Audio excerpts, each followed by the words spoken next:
Welcome to another video of NCARB answering questions from our most recent NCARB Live. And we're going to cover several topics on this video.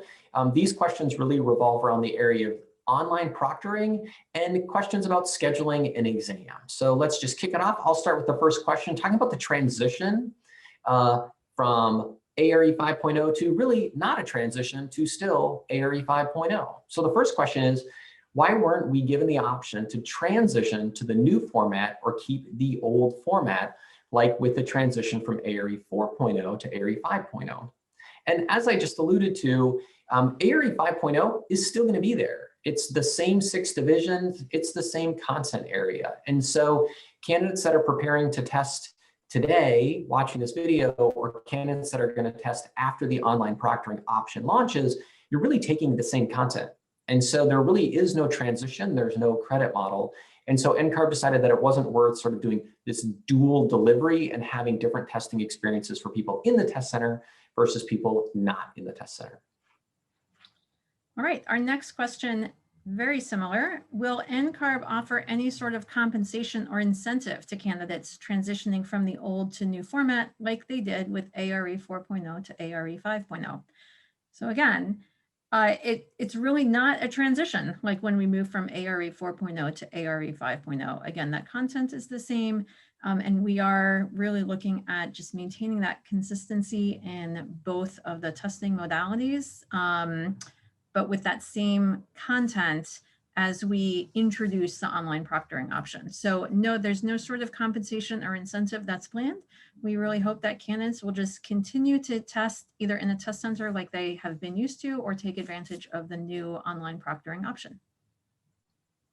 So the next question is, how will the exam experience of someone who passed the exam in August compare with another person who takes the exam after the online proctoring option launches? And so really the testing experience is going to be different between those two candidates in that there are some changes to the navigation around how the candidates will work their way throughout the exam, around breaks and things like that. And we're going to talk more about that on this video. And then the other thing candidates need to understand is there's just more flexibility with the online proctoring option because all the Prometric test centers that are available today are still available. Plus there will be the opportunity to test in a remote location using online proctoring. All right, now we have several questions here really about just comparing those two modalities like Jared was alluding to. So our first question in this section is, do you have to take all of your exams either in person or online? And so the answer there is yes. So currently you can take your exams in person in the test center. And so we are now adding that option to test an online proctoring. So all candidates will have 2 options in which to take their exams. So the next question is, can you clarify which exam changes will apply to in-person exams as well as online exams? And I will say the clarification is the changes apply to both. It is the exact same exam, whether somebody takes it in a test center or whether somebody is going to take it through an online proctoring option. And then it says, what is the effective date for those changes? And so as of today, the expected launch date for the online proctoring option is going to be Monday, December 14th. Next question, why do all exam changes have to be applied to in-person exams as well? So this comes back to some points that we have made in other questions and other videos about really maintaining that consistent testing experience. Of course, we realize that testing at home is just going to be different from testing in a test center, but it comes back to having a consistent set of tools and a consistent set of policies that apply to all candidates, regardless of where they are testing. So the next question, NCARB has attributed some of the new exam changes to the need for equitable treatment, but a lot of factors already cause inequitable exam experiences. How can NCARB reconcile making these changes while there are already large differences in candidate experience? So I think as I alluded to in one of the previous videos or in this one, exam experience is not something that NCARB can completely control, right? There are too many factors around which test center you go to on which day, what's happening outside that test center. So what NCARB can really control is the construction of the ARE and the tools around which we provide that delivery. And that's what we're going to continue to maintain consistently across both online and on-site deliveries. This next question is related to that. With home environments being so varied, how can NCARB really ensure that candidates have the same exam experience? So again, it really is about maintaining that consistent set of tools and policies for all candidates, regardless of where they're testing. And even though my home testing area might look very different from Jared's home testing area, both of us will be required to comply with that clean desk policy, with having a closed door to our room, with not being disturbed while we're in our secure testing area. So it's policies like that that will really ensure that candidates are testing under similar conditions to allow for that consistent testing. So there's a next section of questions we're going to jump into now, which really do start to talk about some things around fees and around policies. And so the first question here is the price staying the same? And it says, I'm taking a shorter exam with fewer questions, so shouldn't the price adjust accordingly? So the price is staying the same. So the price for a division today is $235. The price is going to continue to be $235 per division. The decrease in the number of items, as you see, and we'll probably talk about in a little bit, doesn't necessarily shorten the exam appointment length time. And so overall, the price that the exam cost is staying the same. Next, will NCARB offer a rolling clock extension while candidates adjust to these exam changes? That is not planned at this time. As we've mentioned before, we've already provided 15-month of rolling clock extensions based on extenuating circumstances related to the pandemic. So that is a sort of thing that we'll be keeping an eye on to determine if additional extensions are needed. But at this time, we're not looking at needing additional extensions just based on changing the exam tools. So the next question is, can candidates who scheduled an appointment before the changes were announced have a refund? And the answer to that is no, we're not doing refunds, because what you really purchased is you purchased a seat credit. And we understood that that seat credit then gives you the flexibility to schedule an appointment. You can certainly reschedule that appointment if you would like to schedule it before the launch date, if you want to take the exam in its current format, or you could wait. If you've already scheduled an appointment for after the launch, you can maintain that appointment date and then experience the new exam. The reality is right now, NCARB has waived rescheduling fees, so candidates have total flexibility if they want to reschedule, and rescheduling fees are waived through the end of December. All right, we have another group of policy questions here that are less about money and just about general policies. So our next question here is offering online proctoring a permanent exam change and the changes associated with it. So yes, we are, once we launch online proctoring, we will be offering online proctoring, and we have no discussion about then taking away the online proctoring option. Some of you might have seen our announcement that next summer we'll be switching from Prometric to a different vendor, PSI. So that will be a change coming up in the future. But as far as offering online proctoring and the idea of being proctored by someone over your webcam and having the various, the clean desk policy and the changes associated with that, those are here to stay. So the next question says, NCARB can withhold your test scores if you have bad debt according to the new guidelines. What does bad debt mean? So first of all, thank you for reading the guidelines. And what bad debt means in this area is that if you have an outstanding charge with NCARB, and so that can happen if a candidate, let's say, purchases a seat credit using their credit card, but then that credit card charge is rejected. What it does is it triggers back to NCARB that seat credit then is in your account, but yet has not been compensated through your credit card company. And so that's how somebody would end up having bad debt with NCARB. Next question, is the retest or retake period changing? So quick refresher here, that retest period that we're referring to is that if candidates fail an exam, you have a minimum 60-day wait before you're able to retest in that same division. If you fail again, it's another 60-day wait. If you fail a third time, then you'll need to wait another until the end of a 12-month period, starting from the date of that first attempt, in order to then test in that same division again. So 3 attempts at a division within a 12-month window is the retest policy. And no, that is not changing. Those policies, the 3 attempts within 12 months and the 60-day wait in between attempts in the same division, those are based on security concerns and are really not related to the introduction of online proctored testing.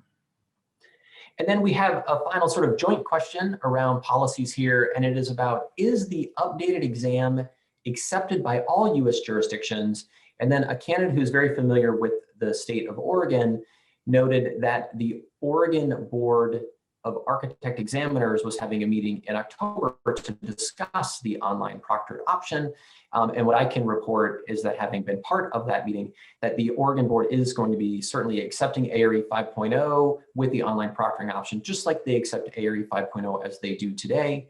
NCARB has conducted a review of all of our jurisdictions' state laws and rules and have found no impediments to any jurisdiction accepting the ARE, whether it's delivered via an on-site or online. Great. We are now going to move into a section of questions all related to scheduling your exams. So the first question there, will all ARE divisions be available for online proctoring? And I can answer yes. Okay. The next question, are there any restrictions on testing from overseas? So online proctoring is going to be available around the globe. On-site is available at select locations around the globe. One of the considerations if you are testing globally is that there are some local jurisdictions that do not allow video recording and audio recording to take place. So if you do happen to live in one of those areas, what will happen is you will not be able to test online in that location because that would be a violation of that country's laws. Right, our next question, when will scheduling for online proctoring be available? So as Jared mentioned a few moments ago, December 14th is the launch date for the online proctoring option. And what that means is that on December 14th, candidates will be able to log into their NCARB record. When they go to schedule an exam, they will have the option to either schedule at a test center as they currently do, or through the online proctoring option. Candidates in either case, you can schedule a minimum of 3 business days out. So you won't be able to test in the online proctoring mode on December 14th, but you will be able to schedule starting on that date and select a date and time based on proctor availability for later in December, potentially. So our next question, will there still be seat number restrictions when scheduling an exam date?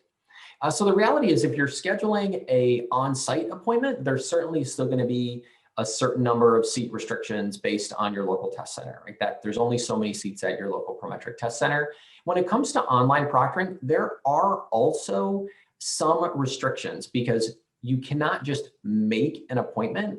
Appointments will be made available when proctors are available. So you may find that there are times you would love to take an online proctored exam, but yet you're not able to book that time. That would be because all of the online proctors are already fully scheduled.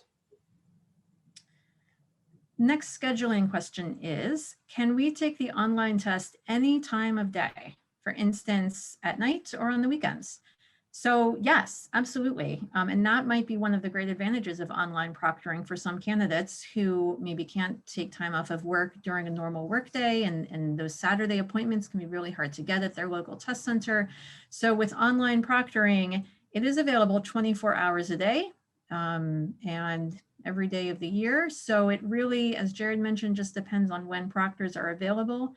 But if the best time for you to take an exam is at night, after you've finished up your workday, had dinner, and now you're ready to go again, test centers might not be open at 9 o'clock at night, but if there's a proctor available, then most certainly you could test at night, on the weekends, on a Sunday when I know a lot of test centers are closed. So that really introduces a lot more options, I think, for candidates scheduling their exams.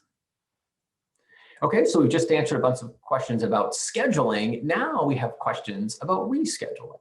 So the first one is, are the new rescheduling fees permanent? So as announced in the updated guidelines, ARE rescheduling fees have been waived through the end of December. And when they go back into effect on January 1, they are going to be lower. And those are a new permanent rescheduling fee price. So NCARB may always adjust fees in the future up or down, but for now, that is the plan, that those new rescheduling fees are permanent. Great news. Now, if I schedule an online proctoring appointment, can I reschedule it for in-person delivery instead, and vice versa? And yes, you absolutely can do that. And that is right within the same scheduling tool that, that you would use to schedule your appointment. You'll go back into your NCARB record, click on that exam, and you'll have the option to reschedule within the same delivery type. So if it's an online proctored exam, you can reschedule for just a different day and time, still online proctored, or you could switch it to a test center exam and vice versa. When you switch modalities is what we would call that. When you're switching, you would likely have to select a new date and time. So if you're scheduled to take the exam coming up on January 4th, you might not be able to still take it on January 4th if you switch modalities, but you can definitely switch, and the same rescheduling fees that Jared mentioned would apply when you're switching to that other modality. So the next question, thinking off into the future, is can candidates cancel appointments scheduled for Prometric and reschedule them to be taken with PSI? So NCARB is not planning to launch test administration services with PSI until June of 2021 or later. So the reality is right now, candidates can only test in the Prometric network. And then what will happen is there's going to be a time later next spring where candidates will have the option to migrate their eligibilities from the Prometric channel into the PSI channel. And there's not going to be dual delivery in multiple channels. So there's going to be an end date for Prometric, and then there will be a start date for PSI. So there really isn't going to be a canceling of Prometric appointments to take appointments in PSI. If you schedule an appointment with Prometric, you will be taking that appointment with Prometric. And then you will not be able to schedule any appointments with PSI until a much later date after you choose to migrate your eligibilities to the PSI channel. All right, our next question. I have an exam scheduled for December 20th, 2020. I would feel more comfortable doing the online proctoring rather than in person, but it looks like I won't be able to schedule the appointment online until December 14th. Will I be able to reschedule without incurring a rescheduling fee? So yes, as Jared had mentioned, the rescheduling fees are waived until the end of this calendar year, until the end of 2020. And when they go back into effect on January 1, they'll be reduced. But they are waived until that point. So if you think that you might want to reschedule, you should check your calendar. You can always bump your appointment out and then reschedule as needed once the online proctoring launches. So the next question is very similar. It says, someone says, I have an in-person exam scheduled before the launch of online proctoring, but would like to reschedule it for online proctoring. What should I do? And what you should do in that case is you can go in right now and you can reschedule that appointment, let's say for January 15th. Just pick a day well out beyond the launch of online proctoring. And then what would happen is when NCARB turns on the online proctoring option, you can come back into your record, or, in that mid-December timeframe, and you can reschedule that what is a January appointment for an online proctoring appointment. There's no rescheduling fees until throughout the end of December, so you can do all of this at no additional cost. Okay. Last question about rescheduling. Can I reschedule an exam up to the day of the test? Are there any exceptions, especially with COVID concerns? Okay, so the first part of this question is that in order to reschedule an exam without incurring a penalty, especially once those reschedule fees go back into effect, you do need to reschedule your exam by noon on the 4th business day prior to taking your exam. So even while we have waived the reschedule fees, you do need to reschedule your appointment, again, 4 days in advance. There is no last minute cancellation option there. However, that being said, certainly if you have a concern related to COVID, and we've always had that option, if there's a personal emergency that is preventing you from getting to the test center, reach out to NCARB's customer service team. And that's something that our team can work with you to understand the issue and work with you to resolve it. Okay, we have a new section of questions. This time we've labeled these inside the test. So this is a bunch of questions about when you're actually going to be taking the test.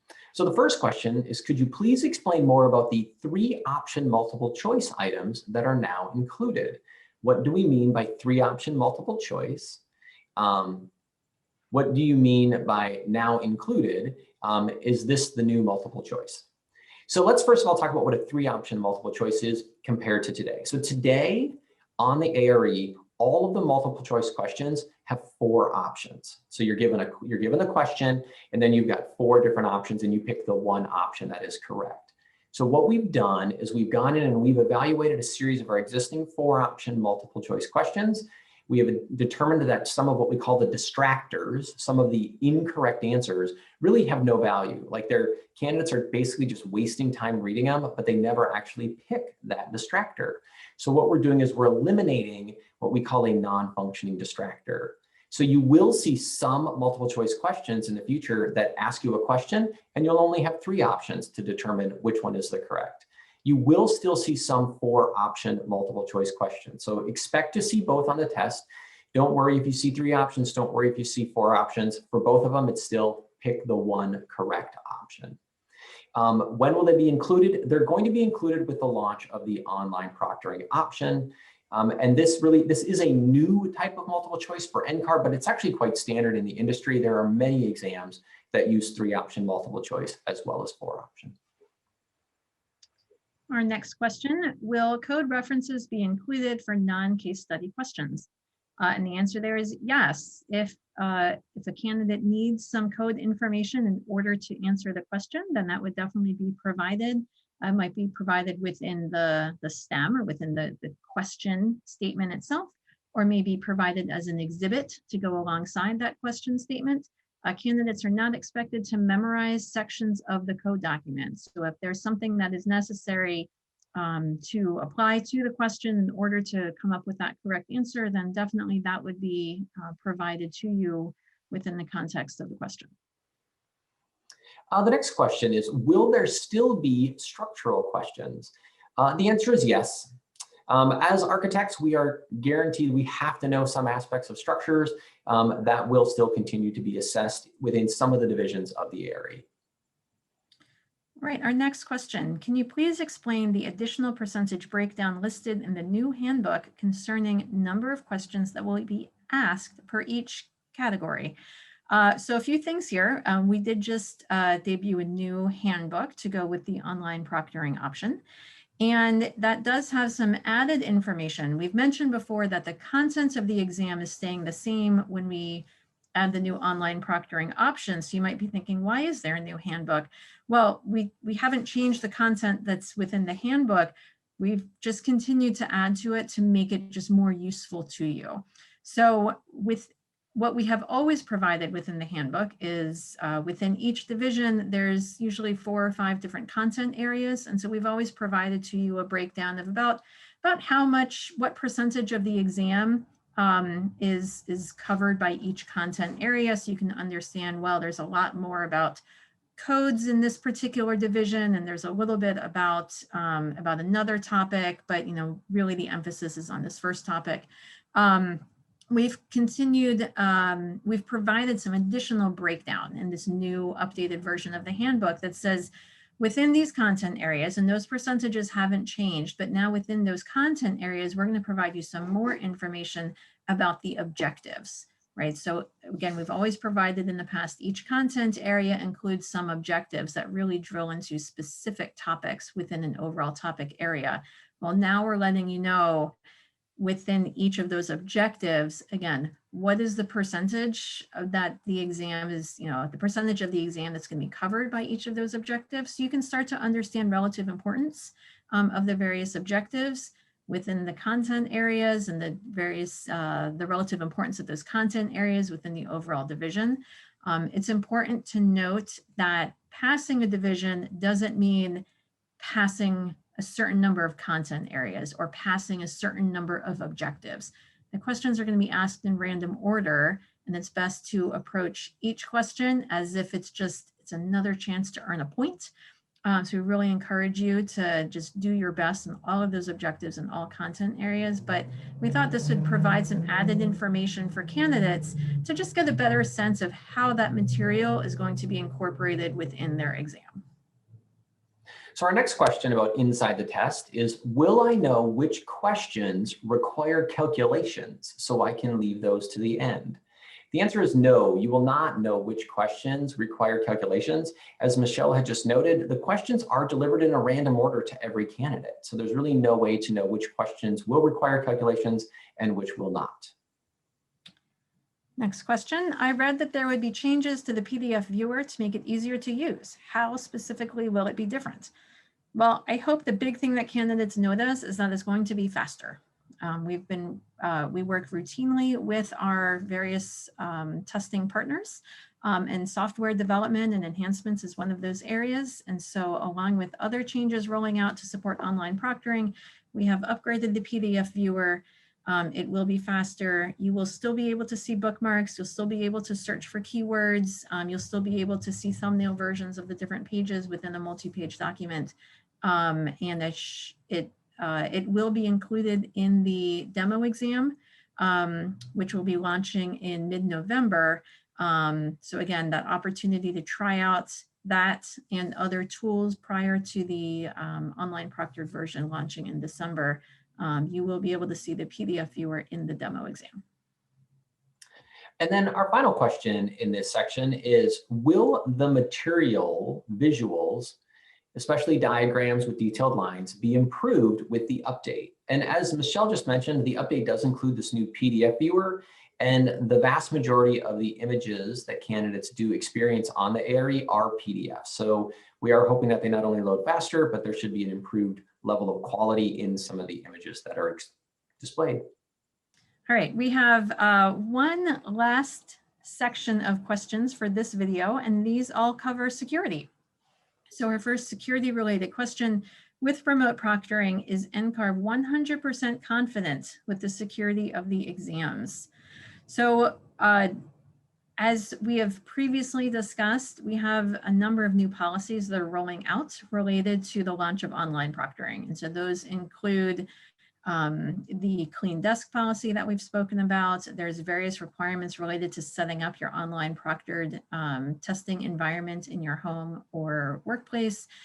There's policies regarding how candidates can take breaks that are going to apply to both modalities that you're testing in, either at home or in a test center. And all of those are around really ensuring as best we can the security of the exams to help maintain really the reliability of the exams for the purpose of awarding licensure. So our next question says, how will NCARB address the issues of online testing facial ID recognition problems that other online tests have encountered for people with darker skin tones?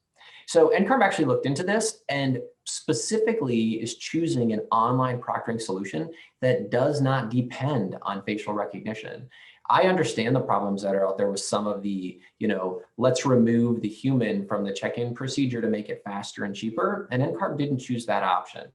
When candidates go in process, they will be interacting with a person who's going to be able to talk to you, capture the right image of your ID if there's a problem with that. And so that was specifically addressed in the decision we made about which vendors to go with for online proctoring.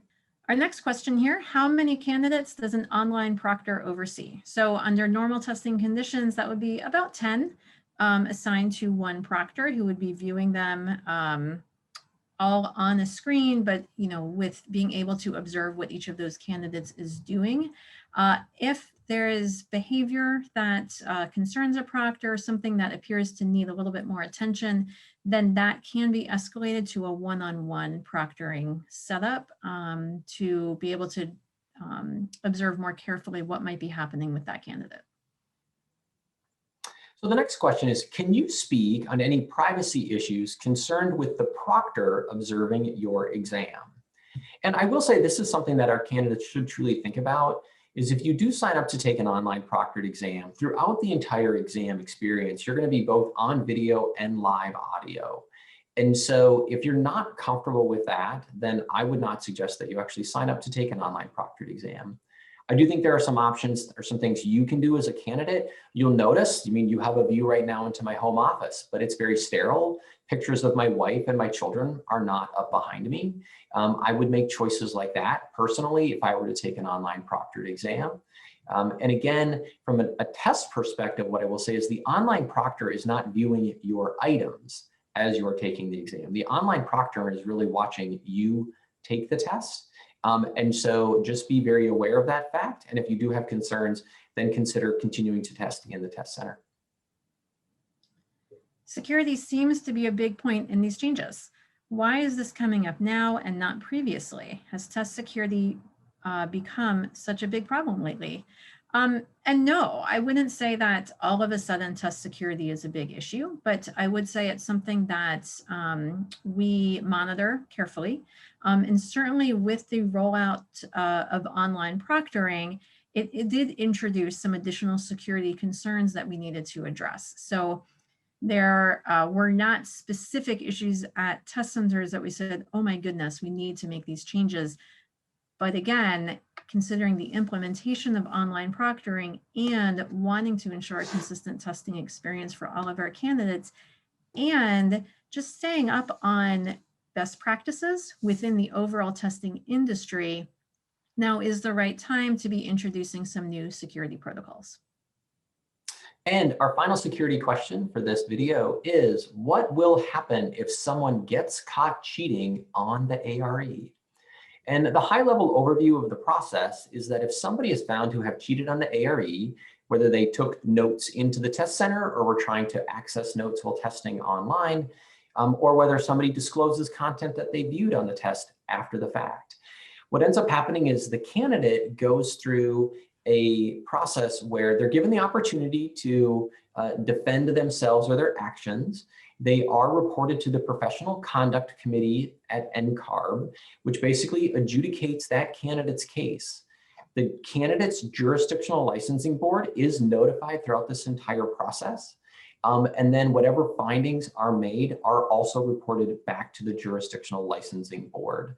So what can happen is anything from a candidate receiving a warning letter, if it was a very, very minor infraction, all the way up to full suspension of test taking privileges, where a candidate may honestly never be able to take the ARE, which means they will never become a licensed architect in any one of the 55 US jurisdictions. So that comes to the end of this set of questions in this video. We hope you found these answers helpful. There was a lot covered. And again, thank you very much for your time.